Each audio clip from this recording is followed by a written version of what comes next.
On poursuit sur le chemin d'Emmaüs et la route nous mène à la proposition. Donc, on a vu comment le dernier Adam avait réparé tout ce que le premier Adam avait fait.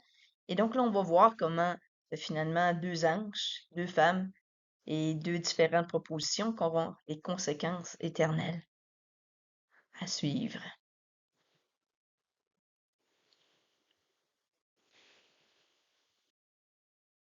Offre.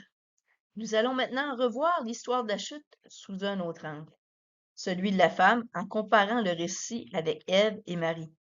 Encore une fois, les contrastes sont saisissants. La similitude aux événements futurs place le livre de Genèse comme un livre prophétique.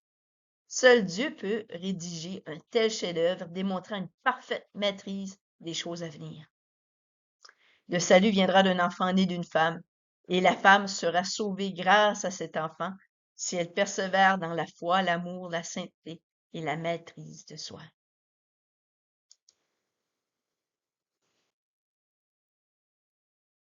Anges, deux anges, l'un déchu, Satan, l'autre envoyé par Dieu, Gabriel.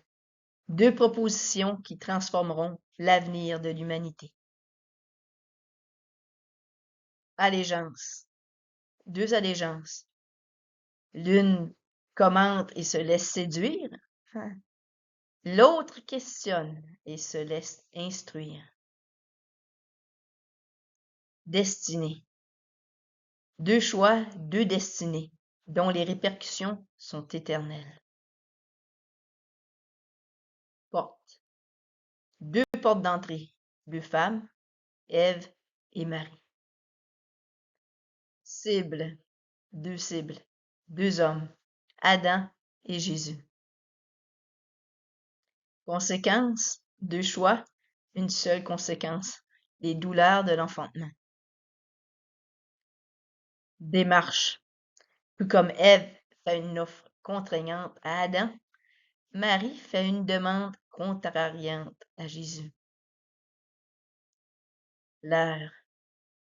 Adam mettait en jeu l'heure de sa mort en acceptant l'offre de Ève, tout comme Jésus mettait en jeu l'heure de sa crucifixion en acceptant la demande de Marie. Fruit. Dans un cas comme dans l'autre, un fruit est la source du dilemme. Et je crois bien que ce fruit-là, c'est le raisin, l'arbre de la connaissance du bien et du mal. Attitude.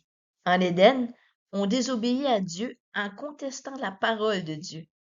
À Cana, on demande de faire tout ce qu'il dit. Honte. Dans le premier cas, la honte de la nudité apparaît. Dans le deuxième cas, la honte des mariés est épargnée. Regard. Dans le premier cas, on se cache. Dans le deuxième cas, on s'expose. Femme. En Éden, on accuse la femme d'être la source de la désobéissance. À Cana, on la respecte en répondant à sa requête. Rang. Ève, qui voulut s'élever à l'égal de Dieu, a été abaissée au séjour des morts. Marie, qui s'est abaissée au rang de servante, est devenue mère du Seigneur. Transposition. Et toute personne qui aura quitté à cause de moi ses maisons ou ses frères, ses sœurs, son père, sa mère, sa femme, ses enfants ou ses terres, recevra le centuple et héritera de la vie éternelle. Bien des premiers seront les derniers, et bien des derniers seront les premiers. Le plus grand parmi vous sera votre serviteur. Celui qui s'élèvera sera abaissé, et celui qui s'abaissera sera élevé. Donc, on voit qu'on doit toujours bien penser finalement aux propositions qui sont faites. Et l'attitude qu'on va avoir, le choix qu'on fait, finalement, vont déterminer notre destinée. C'en est de même aujourd'hui avec nous, si on accepte Christ comme notre sauveur ou si on choisit de le refuser. Donc, ça a des conséquences éternelles.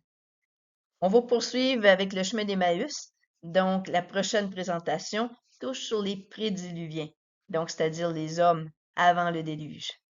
À bientôt.